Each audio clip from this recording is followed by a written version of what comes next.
योगी रमैया के अनुभव का वर्णन। महर्षि के सानिध्य में बैठने से आंतरिक शांति मिलती है। मैं एक साथ 3-4 घंटे समाधि में बैठा करता था।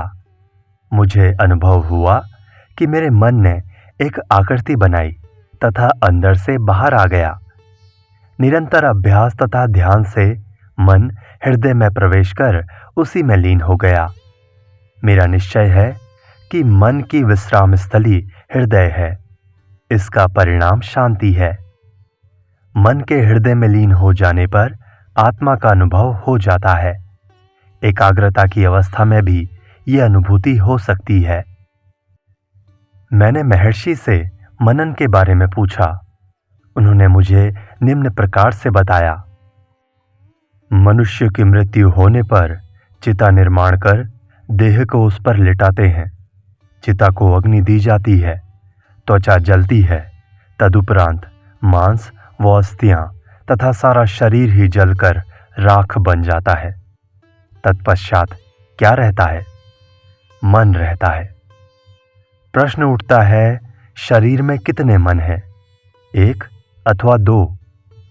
यदि 2 होते तो लोग मैं शब्द का प्रयोग क्यों करते, हम शब्द का क्यों नहीं? अतः मन एक ही है। अब प्रश्न उठता है, इसकी उत्पत्ति कहाँ से होती है? इसका स्वरूप क्या है? इस क्रम में खोज करते करते मन का भी लोप हो जाता है। तदुपरांत मैं ही शेष रह जाता है। तब प्रश्न उठता है, मैं कौन हूं? केवल आत्मा। यही मनन है। मैंने इसी क्रम में मनन किया। इस प्रक्रिया से देह वासना नष्ट हो जाती है। अहंकार का लोप हो जाता है। केवल आत्मा प्रकाशित होती है। मन के लय करने का एक दूसरा उपाय है सत्पुरुषों का संग। वे समाधि के पूर्ण ज्ञाता हैं। उन्हें आत्म साक्षात्कार स्वाभाविक व सहज रूप से सदैव है। जो उनके साथ रहते हैं वे उनकी कृपा से समाधि का स्वभाव क्रमशः आत्मसात कर लेते हैं। एक शिक्षित यात्री ने द्वैत तथा अद्वैत विषय पर महर्षि से प्रश्न किया। इस पर महर्षि ने कहा,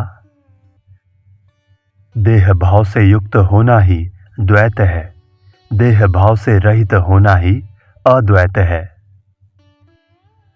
उत्तर भारत की एक ऊंचे घराने की एक विशिष्ट महिला अपने निजी सचिव के साथ दोपहर को आई। कुछ क्षणों की प्रतीक्षा के बाद महर्षि जब भोजनोपरांत कक्ष में पधारे तो उन्होंने प्रश्न किया, महाराज जी, क्या हम मृतकों को देख सकते हैं? महर्षि, हाँ, देख सकते हैं। वे कहती हैं, क्या योगी हमें उनके दर्शन करा सकते हैं? महर्षि, हाँ, करा सकते हैं, किंतु मुझसे ऐसी आशा ना करें, चूंकि मैं नहीं करा सकता।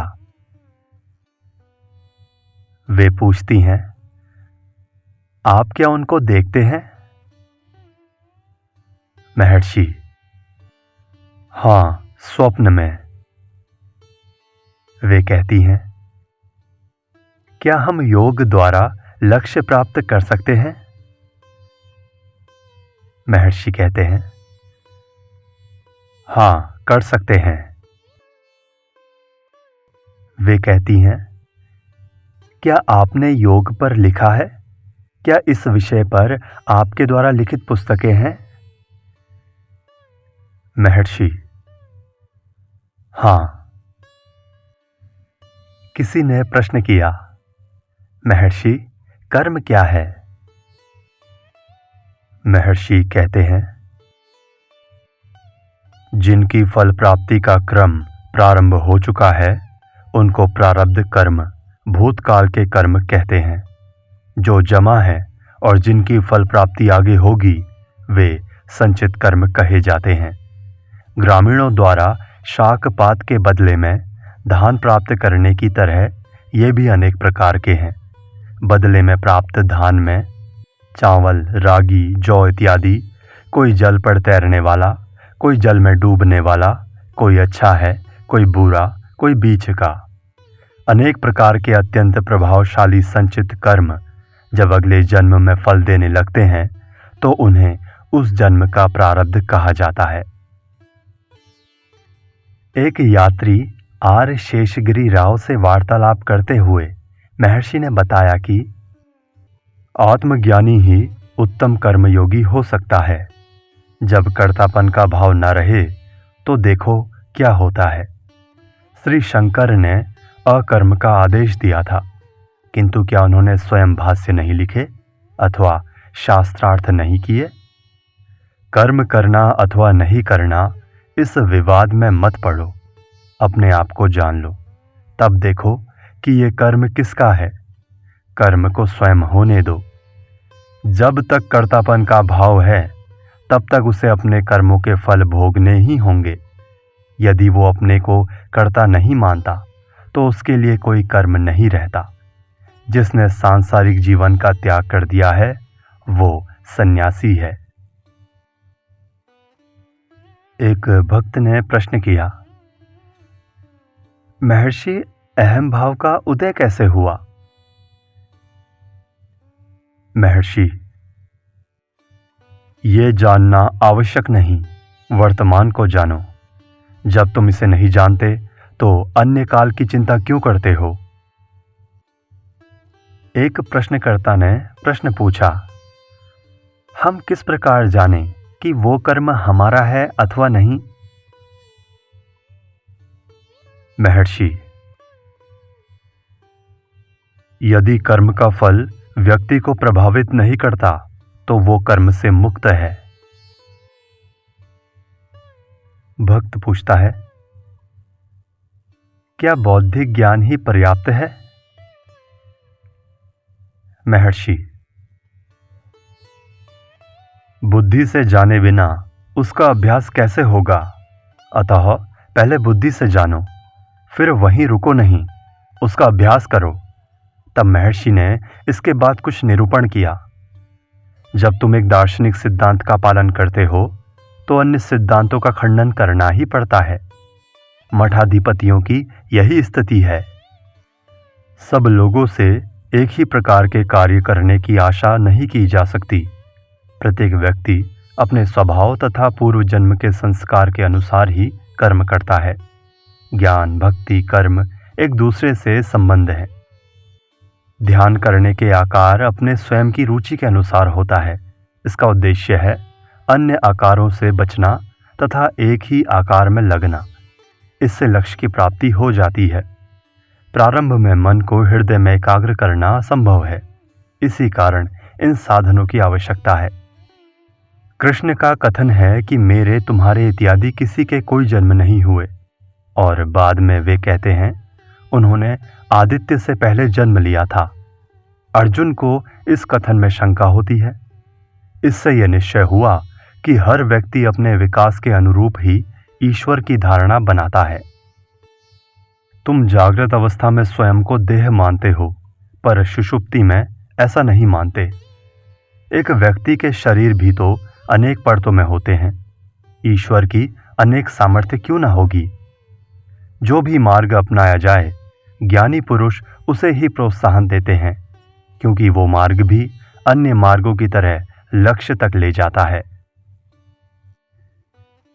प्रश्न किया जाता है, आत्मा तक पहुंचने के लिए कौन सा प्रयास आवश्यक है?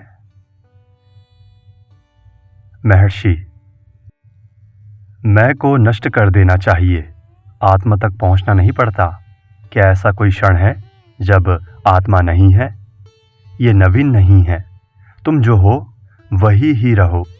जो नवीन है वो स्थायी नहीं हो सकता। जो सत्य है वही सदैव रहेगा। भक्त पूछता है, ज्ञान यज्ञ अथवा अन्य यज्ञ क्या है? महर्षि, इसके लिए अन्य पद्धतियां हैं। साधना का उद्देश्य तो ज्ञान की प्राप्ति है।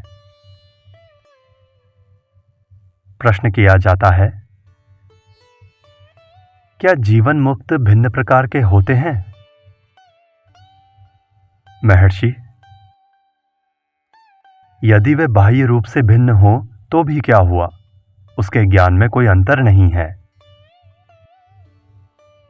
भक्त पूछता है, एक गुरु का भक्त रहकर भी क्या अन्यों के प्रति आदर किया जा सकता है? महर्षि, गुरु केवल एक ही है, वो शरीरधारी नहीं है। जब तक दुर्बलता हो तब तक शक्ति की सहायता की आवश्यकता रहेगी।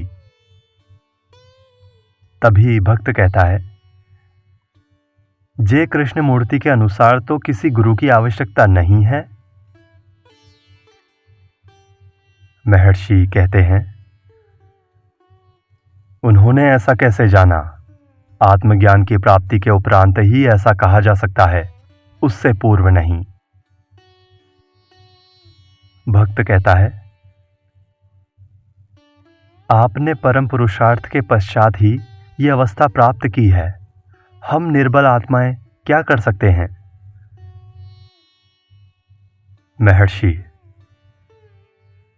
हम अपनी आत्मा में हैं, हम संसार में नहीं हैं। प्रश्न किया जाता है, स्वर्ग तथा नरक क्या है? महर्षि, स्वर्ग तथा नरक तुम्हारे साथ साथ चलते हैं। तुम्हारे काम क्रोध ही इनके जनक हैं, वे स्वप्न तुल्य हैं। भक्त कहता है, गीता का कथन है कि यदि भ्रूमध्य में एकाग्र होकर श्वास पर संयम किया जाए तो परम अवस्था प्राप्त होती है। यह कैसे किया जाता है? महर्षि, तुम सदैव आत्मा में हो, आत्मा तक जाना नहीं पड़ता। भ्रूमध्य केवल एक स्थान है जहां एकाग्रता करनी चाहिए। भक्त कहता है, आपने हृदय को उपासना का स्थान कहा था। महर्षि कहते हैं, हाँ, वो भी है। भक्त कहता है, हृदय क्या है? महर्षि, हृदय आत्मा का केंद्र है। आत्मा केंद्रों का केंद्र है। हृदय मानसिक केंद्र का प्रतीक है, शारीरिक केंद्र का नहीं। प्रश्न किया जाता है, ज्ञान शब्द आत्मज्ञान का घोतक है। इसी शब्द का प्रयोग साधन के रूप में भी करते हैं, ऐसा क्यों? महर्षि, ज्ञान शब्द को साधन के लिए भी व्यवहार करते हैं, क्योंकि अंत में उसका परिणाम साक्षात्कार है। प्रश्न किया जाता है, क्या एक व्यक्ति को चाहे उसका ज्ञान कितना ही अपूर्ण हो, उपदेश में प्रवृत्त होना चाहिए? महर्षि, यदि उनका प्रारब्ध उस प्रकार का हो। गीता के 7वें अध्याय में अर्जुन प्रश्न करता है कि क्या कर्म साधन है? कृष्ण उत्तर देते हैं, ऐसा ही है यदि अकर्तापन के भाव से किया जाए। ऐसा ही उन शास्त्र सम्मत कर्मों के बारे में जानो जिन्होंने कर्म का निषेध किया है।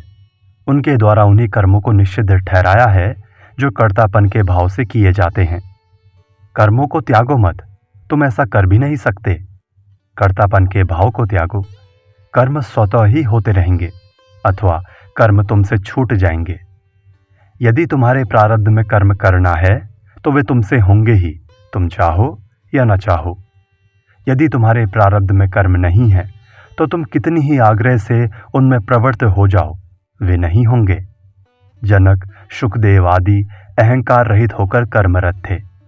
यश के लिए भी कर्म किया जा सकता है तथा निस्वार्थ भाव से समाज के लाभ के लिए भी किया जा सकता है। फिर भी उन्हें प्रशंसा की इच्छा रहती है, इसलिए वे भी वास्तव में स्वार्थपूर्ण होते हैं।